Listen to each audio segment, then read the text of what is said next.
Bem-vindo ao canal Fenómenos Inexplicáveis.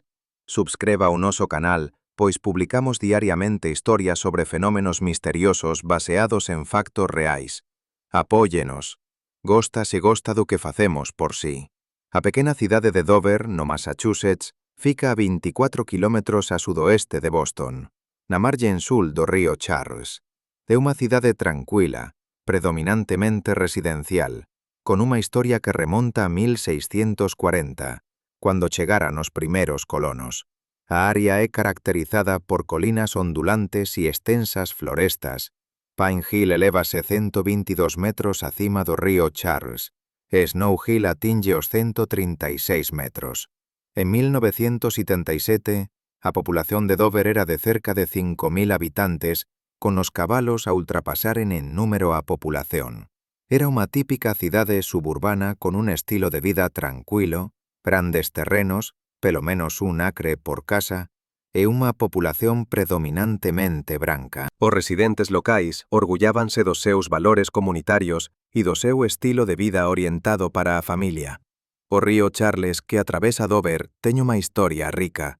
Os nativos americanos de Massachusetts chamaba Beliekinobequín debido ao seu percurso sinuoso. Os exploradores europeos, incluindo o capitán John Smith, renomeáranno en homenaxen ao rei Carlos I. Perto de Dover, o Alto Charles é un riacho tranquilo con varias zonas pantanosas. É aquí, nestas aguas calmas e florestas sombrías, que ocorrerán acontecimentos que mudarán para sempre a nosa comprensión do que se pode esconder na escuridão. 21 de abril de 1977, 22:30, Dover, Massachusetts.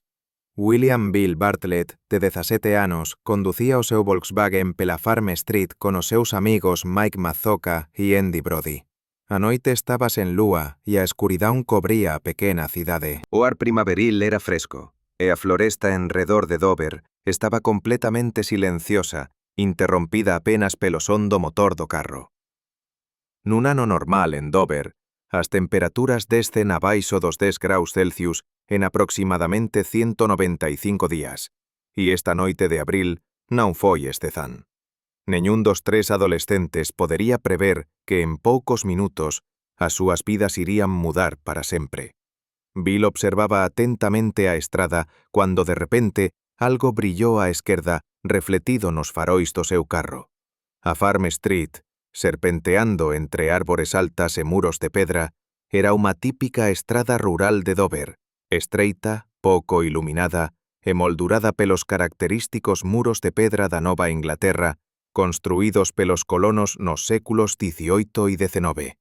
Estes muros, utilizados para demarcar os limites das propiedades, tornáranse unha característica marcante da paisaxen da Nova Inglaterra, conferindo á región un encanto especial durante o día, mas podendo parecer ameazadores á noite. A principio, Bill pensou que se trataba de un cao ou de un gato, mas cando a criatura foi iluminada pelo feixe dos seus farois, percebeu que nunca tiña visto nada así antes.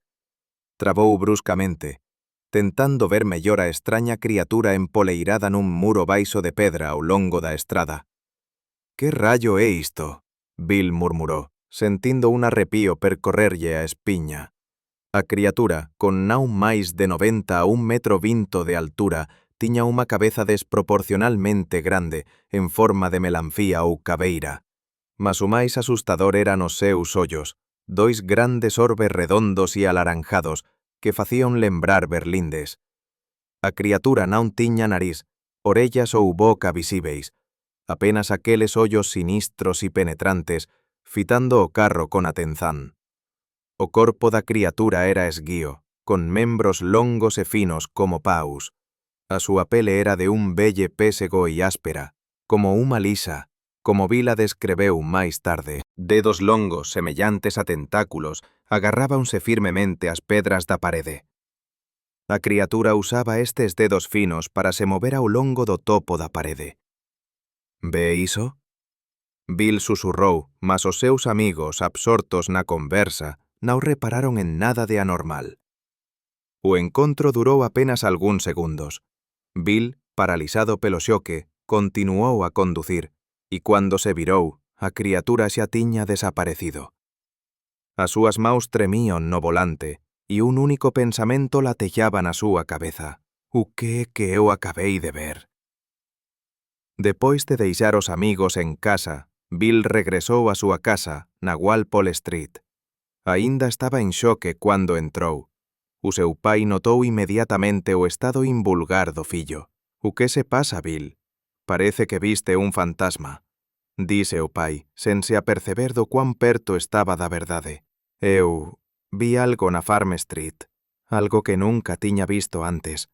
Respondeu Bill, con a voz aínda trémula.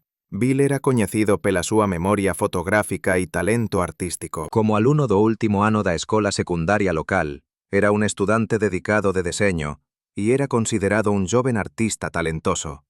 En 1977, a cultura popular estaba saturada de imaxes de ficción científica. Star Wars, de George Lucas, sería lanzado en maio, e Encontros inmediatos do terceiro grau, de Steven Spielberg, en novembro.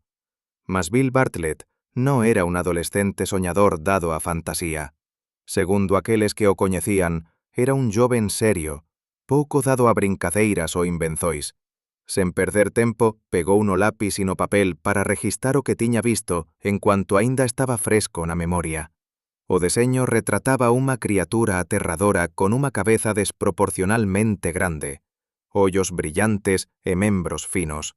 No seu esbozo, escreveu: Eu, Bill Bartlett, juro por unha pilla de Biblias que vi esta criatura. Non era apenas unha declaración.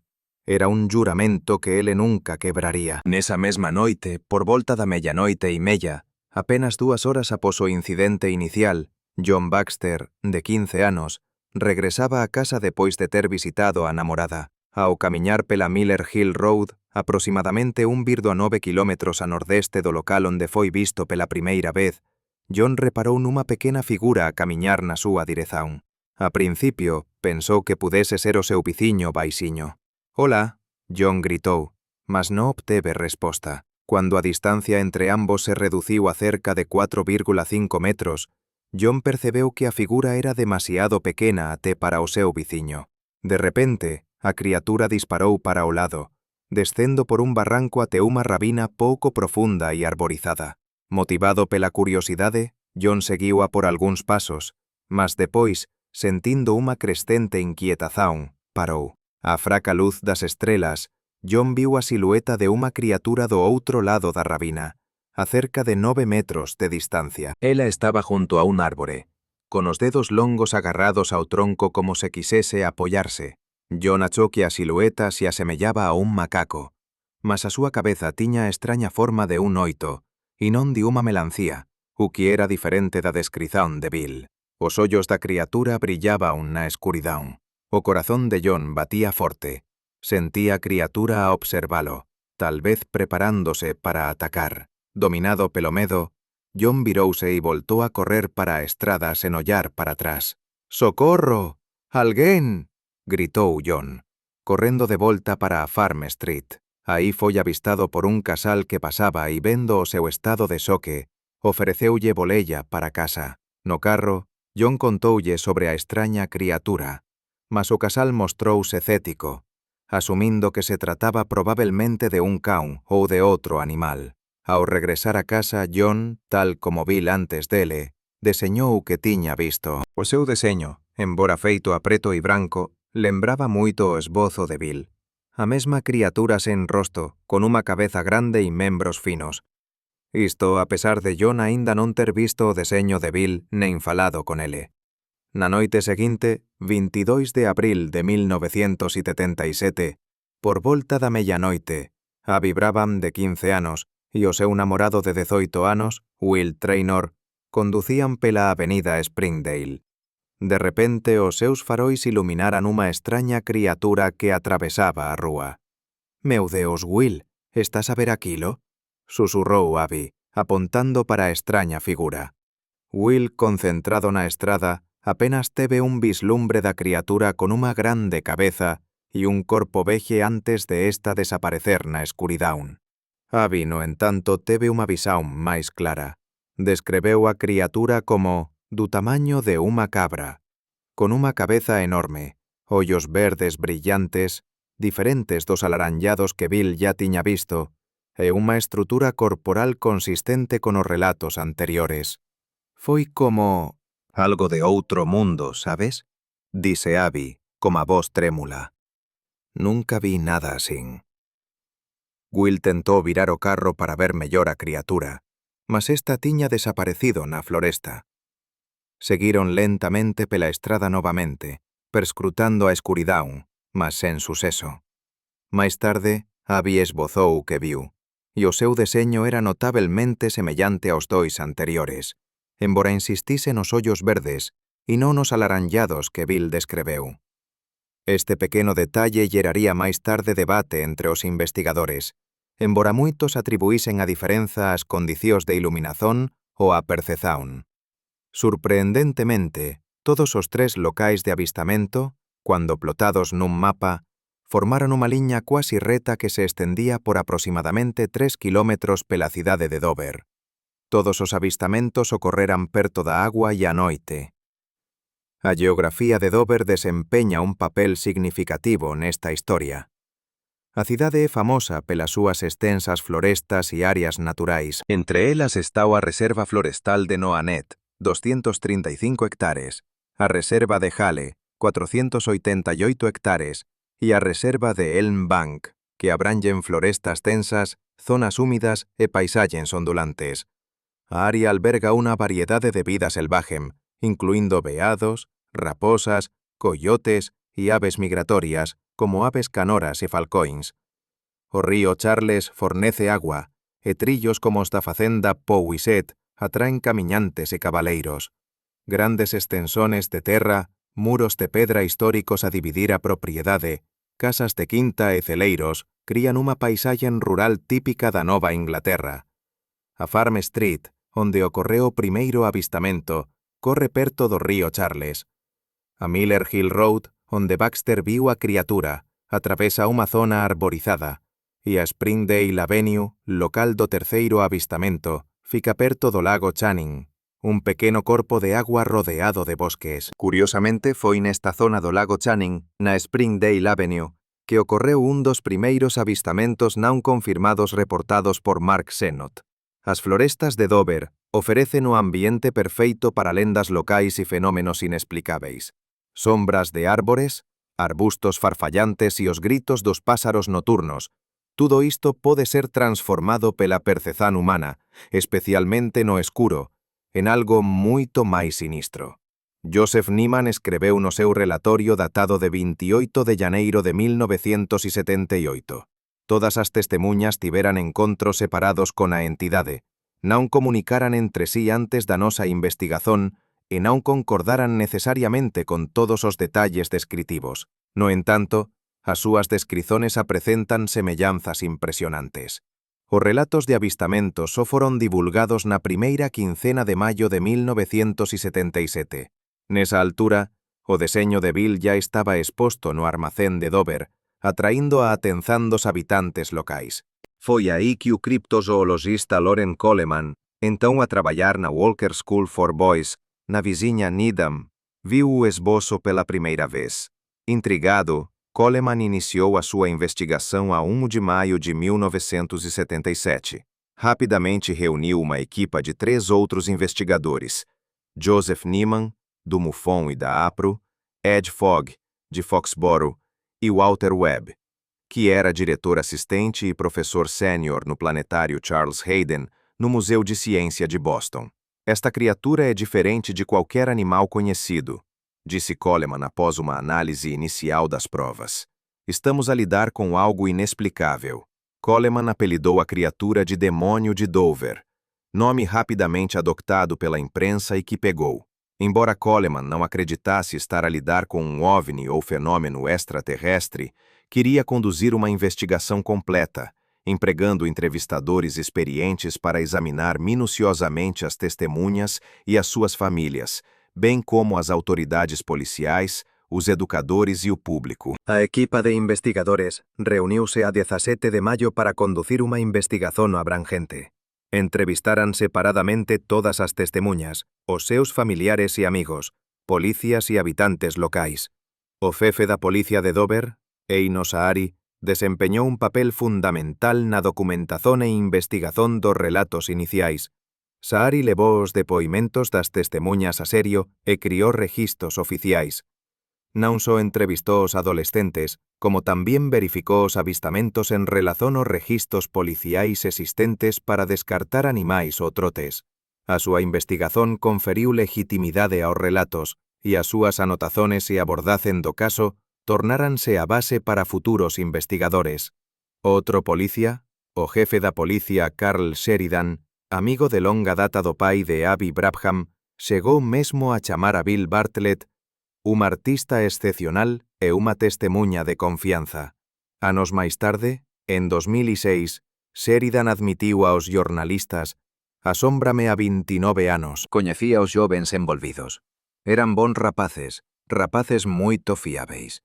Só Deus sabe o que viran. Aínda non sei. Aconteceran coisas extrañas."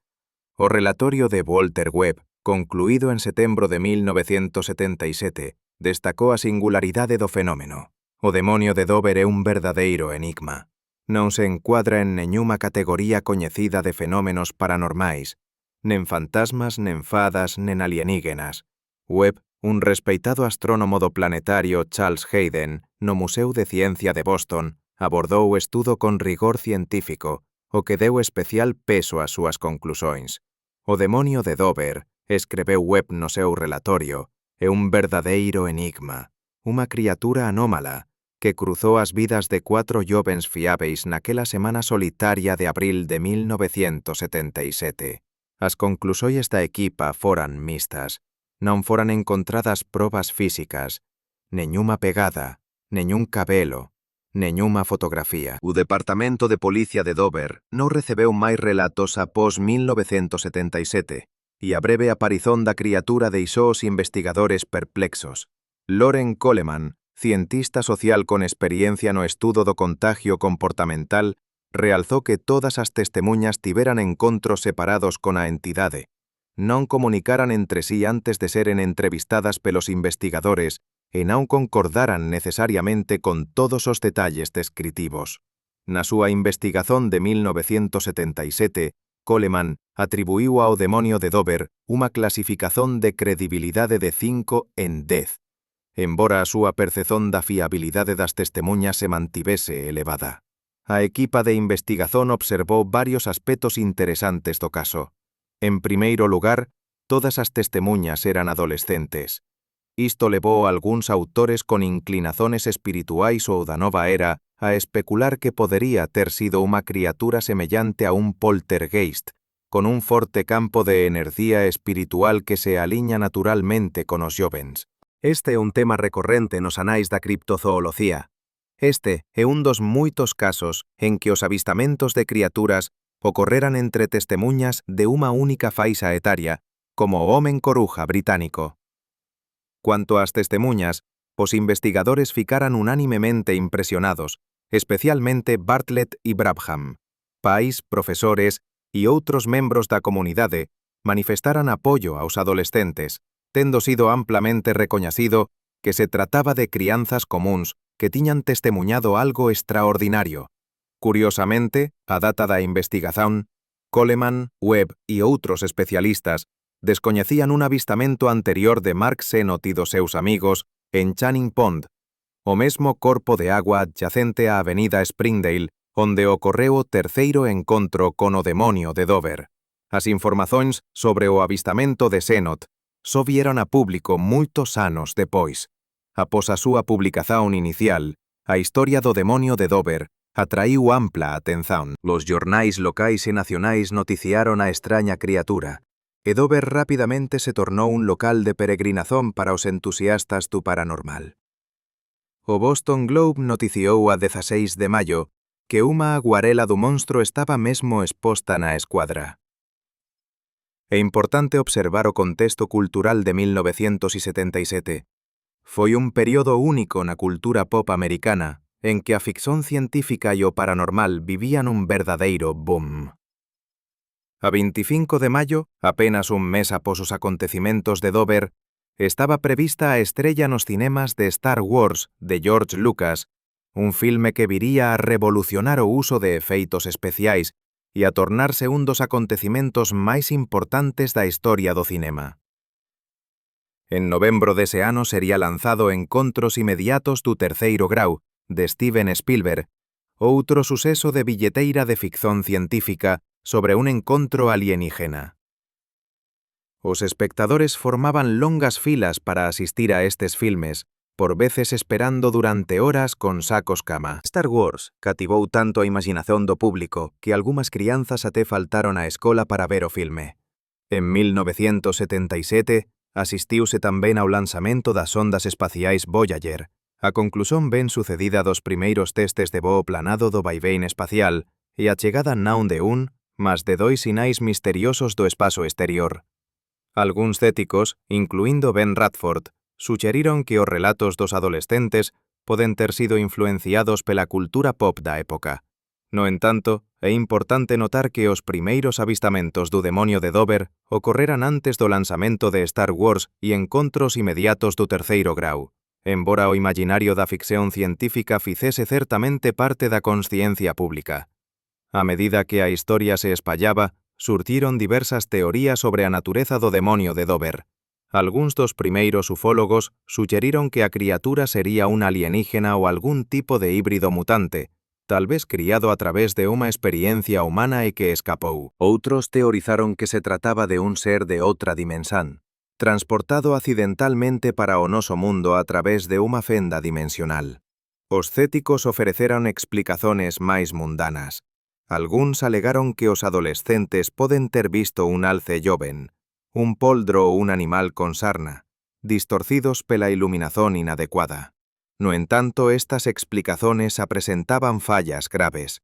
Por ejemplo, todos os alces, como os ungulados con dedos pares, ten apenas cascos, e na os dedos claramente descritos pelas testemunhas. Alén diso, os alces jovens son moito maiores nesta altura do ano. E non há registros de alces no leste de Massachusetts na primavera de 1977.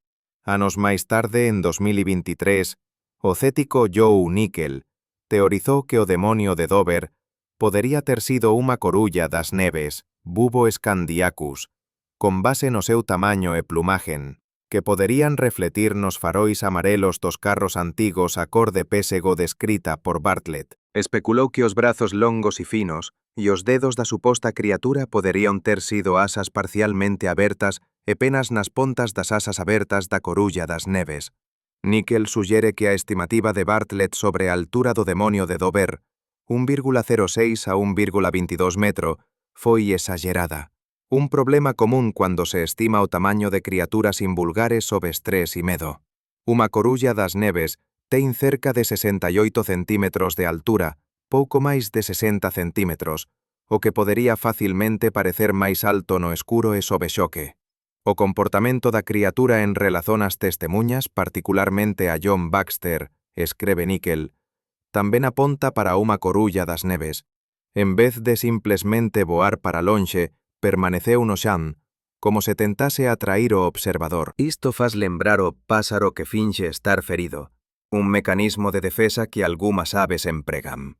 No entanto, a teoría da corulla das neves é contrariada pelo facto de estas aves migraren normalmente para norte en abril e de neñuma das testemuñas ter descrito a criatura como coberta de penas. As asas da corulla, mesmo parcialmente abertas, non se asemellon a brazos longos e finos con dedos en forma de tentáculos. Alén diso, as rotas de migración da corulla das neves normalmente non pasan pelo leste de Massachusetts, especialmente na primavera. A policía que investigou os relatos desvalorizouos como nada máis do que unha brincadeira de ferias escolares. Associated Press, 1977. E embora moitos habitantes locais teñon corroborado os relatos dos adolescentes, algúns claramente na o ficeran. En 2022, Ben Radford, no seu artigo Desconstruindo o demonio de Dover, teorizou que un ou máis adolescentes terían encenado a farsa ou terían sido vítimas. Radford observa que dois dos principais avistamentos ocorreron perto de muros ou árbores, que ofrecen un lugar para alguén se esconder, o un lugar para esconder estruturas de soporte como fíos ou postes. A orla de unha floresta ao longo de unha estrada, en vez de, digamos, un campo aberto ou centro de unha cidade, sería un local ideal para unha farsa ben sucedida. Para ser completamente obxectivo, vale a pena notar que a cidade de Dover teña súa cuota parte de historias extrañas mesmo antes do aparecimento do demonio de Dover. A historia da cidade abranche máis de 350 anos, e durante este período surgiron innúmeras lendas locais. Mesmo antes da súa fundación oficial, Dover era chamada Springfield, debido ás inúmeras fontes borbullantes de Trout Creek. A cidade foi incorporada en 1836, cando o presidente do Comité Paroquial de Springfield escolleu o nome Dover, en homenaxe na súa terra natal ancestral en Inglaterra. Os arquivos da cidade contén lendas sobre tesouros enterrados e piratas. Existen tamén contos de un demonio a cabalo, supostamente visto no século XVII. Estas historias, embora no directamente relacionadas con os criptidios, crían un fundo de misterio que pode contextualizar o aparecimento do demonio de Dover. A pesar de todas as explicazones, as testemuñas mantivéronse firmes nos seus depoimentos. Numa entrevista de 2006, quase 30 anos após o incidente, Bill Bartlett aínda afirmou ter visto a criatura nesa noite. De moitas maneiras é embarazoso, admitiu Bartlett. Definitivamente vi algo. Foi definitivamente extraño. No estaba a inventar. Ás veces, quería que non fose asín. Sorprendentemente, esta non foi a última vez que Bartlett se deparou con algo inexplicável. Cerca de un ano depois, en cuanto estacionaba con a namorada, Bartlett ouviu un barullo de batida no carro e viu unha figura desfocada a pasar a correr. Non conseguía ver claramente, mas relacionou o acontecimento con o seu encontro anterior en 1977.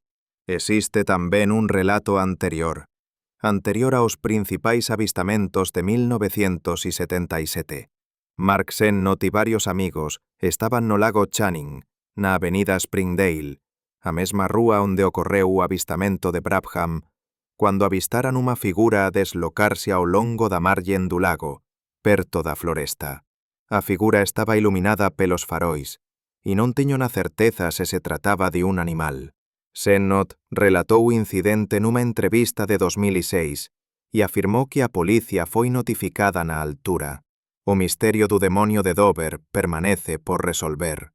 A súa breve aparición en abril de 1977, confinada a unha pequena cidade suburbana, gerou especulacións sobre as súas orixens, desde un animal perdido a unha entidade sobrenatural. A influencia cultural do demonio de Dover continúa, aparecendo en t-shirts locais, xogos de cartas e até mesmo en animes japoneses, refletindo o seu fascinio duradouro. Na tranquila floresta de Dover, onde 3 adolescentes vivenciaron algo inexplicável ao longo de 25 horas, na primavera de 1977, unha sensazón de misterio paira no ar. Os habitantes locais aínda ollan por cima dos hombros de vez en cuanto conducen pela Farm Street á noite. As historias son susurradas das xeracións máis vellas para as máis novas sobre unha extraña criatura con unha cabeza grande e ollos brillantes que apareceu na súa cidade e depois desapareceu con a mesma intensidade. O demonio de Dover, como dice Walter Webb no seu relatorio, é un verdadeiro enigma. Unha criatura anómala que cruzou as vidas de 4 jovens fiáveis naquela semana solitaria de abril de 1977. En 1977, ocorreron varios acontecimentos en Dover que mudarían a cidade para sempre. Para a lenda extraña criatura, aquele ano ficou tamén marcado por outros acontecimentos marcantes na vida da cidade. Segundo os rexistros históricos, a 24 de decembro de 1948, a primeira casa nos Estados Unidos aquecida inteiramente por enerxía solar foi ocupada en Dover, tornando a cidade pioneira na tecnoloxía verde. En 1977, a casa era aínda unha montra de excelencia en enxeñaría, e era frecuentemente mencionada na imprensa local. En 1970, un incendio destruíu a escola Carrill en Dover, que foi reconstruída e continuou a funcionar até 2001. Os antigos alunos da escola aínda se lembran de sons e sombras extrañas vistas no edificio restaurado, embora non teña sido resistado cualquier relato oficial de actividade paranormal. O río Charles, ao longo do cual ocorreran os avistamentos, teña súa cuota parte de historias extrañas. Os nativos americanos amábanlle Quinobekin, debido ao seu curso sinuoso. Segundo as súas lendas, o río era habitado por espíritos que podían asumir diversas formas e, por veces, viñan para a costa interagir con as persoas. No entanto, non foron encontradas evidencias documentadas de tais seres na región de Dover até 1977. Os historiadores que tentan ligar a lenda do demonio de Dover con tradizones anteriores observan semellanzas con as descrições do Manegishi, unha criatura da mitoloxía dos indios Cree do Canadá. O criptozoólogo Mark A. Hall asocia o demonio de Dover a outros avistamentos de criaturas acuáticas en todo o mundo, frecuentemente agrupados sob o título Criaturas mariñas. É tamén de notar que a descrición do demonio de Dover apresenta algunha semellanza con os Greys, unha especie alienígena típica dos relatos de ovnis. Considerando que 1977 foi o ano do lanzamento de filmes icónicos de ficción científica como Star Wars e Encontros inmediatos do terceiro grau, algúns céticos especulan que a imaxe pode ter sido inspirada pelas expectativas culturais. No entanto, convén lembrar que os primeiros avistamentos do demonio de Dover ocorreron antes do lanzamento destes filmes. Quer acredite que o demonio de Dover é real ou o descarte como unha farsa, unha extraña coincidencia, unha identificación errónea de un animal ou histería colectiva, a súa lenda continúa viva. E tal vez o máis perturbador sexa que, mesmo depois de quase 5 décadas, ninguén pode afirmar con certeza que o demonio de Dover xa non se esconde nas sombras. Obrigado por ouviren. Se gostou desta historia, subscriba o noso canal para máis. Partille a súa opinión sobre este incrível incidente nos comentarios. Tal vez você propio teña testemuñado algo inexplicábel?